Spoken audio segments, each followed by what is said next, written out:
वाराणसी के ज्ञानवापी में मिली शिवलिंग नुमा आकृति की कार्बन डेटिंग कार्रवाई पर सुप्रीम कोर्ट ने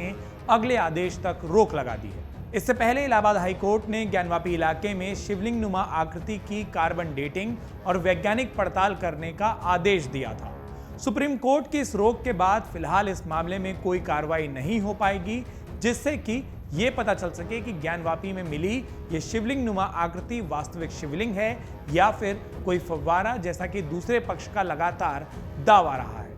चीफ जस्टिस DY चंद्रचूड़ और जस्टिस PS नरसिम्हा की बेंच ने इलाहाबाद हाई कोर्ट के आदेश पर रोक लगाते हुए इस मामले में उत्तर प्रदेश और केंद्र सरकार से भी जवाब मांगा है। कोर्ट की कार्रवाई शुरू होते ही ये बात सामने आई थी कि 22 मई को शिवलिंग नुमा आकृति की कार्बन डेटिंग की कार्रवाई होनी है। सुप्रीम कोर्ट ने इस बात को आधार मानते हुए फैसले पर अगली सुनवाई तक रोक लगा दी कि क्या उस शिवलिंग नुमा आकृति को नुकसान पहुंचाए बिना उसके सर्वे करने के दूसरे तरीके भी निकाले जा सकते हैं या फिर नहीं। हालांकि कोर्ट की पूरी कार्रवाई में सुनवाई के दौरान ये जानकारी भी दी गई थी कि इलाहाबाद हाई कोर्ट ने भी शिवलिंग नुमा आकृति को कोई नुकसान पहुंचाए बिना ही कार्बन डेटिंग के जरिए उसके परीक्षण करने का आदेश दिया था। लेकिन उस तर्क को सुनने के बाद भी सुप्रीम कोर्ट ने यह रोक लगाने का फैसला दे दिया।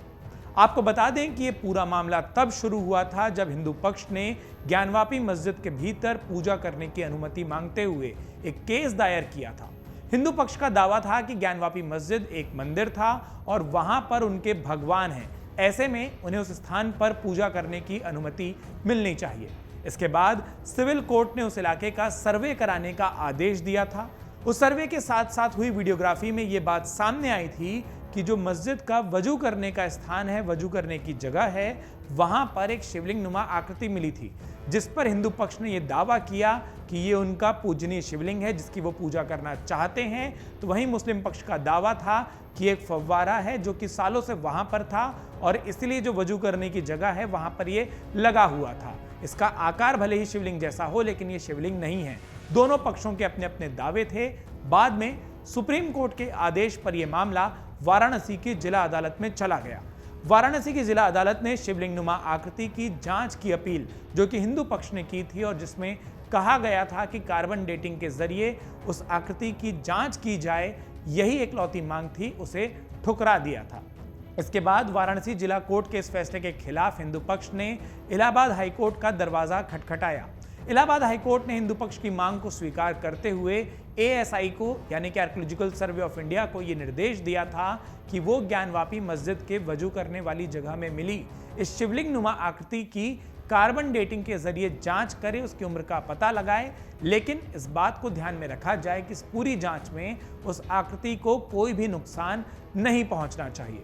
इलाहाबाद हाईकोर्ट के फैसले के मुताबिक 22 मई को कार्बन डेटिंग का काम होना था, लेकिन अब सुप्रीम कोर्ट ने मुस्लिम पक्ष की ओर से दाखिल याचिका को सुनते हुए कार्बन डेटिंग की कार्रवाई पर अगली सुनवाई तक रोक लगा दी है। यह मामला कहीं ना कहीं उत्तर प्रदेश की राजनीति से भी जुड़ता जा रहा था। इस पर ढेर सारे राजनीतिक बयान और प्रतिक्रियाएं भी सामने आ रही थी। अब जबकि सुप्रीम कोर्ट ने केंद्र और राज्य यानी कि उत्तर प्रदेश सरकार से भी इस मामले में अपना जवाब मांगा है, अगली सुनवाई में देखना दिलचस्प होगा कि केंद्र और राज्य सरकार इस पूरे मामले में क्या रुख अपनाती हैं, क्योंकि बीजेपी की ओर से, क्योंकि इन्हीं की सरकार केंद्र और राज्य दोनों में है, लगातार ये बात कही जाती रही है ढेर सारी पॉलिटिकल रैलियों में, राजनीतिक रैलियों में, कि अयोध्या के फैसले के बाद अब वो वाराणसी और मथुरा का भी फैसला चाहते हैं। तो सुप्रीम कोर्ट में राजनीतिक पार्टियां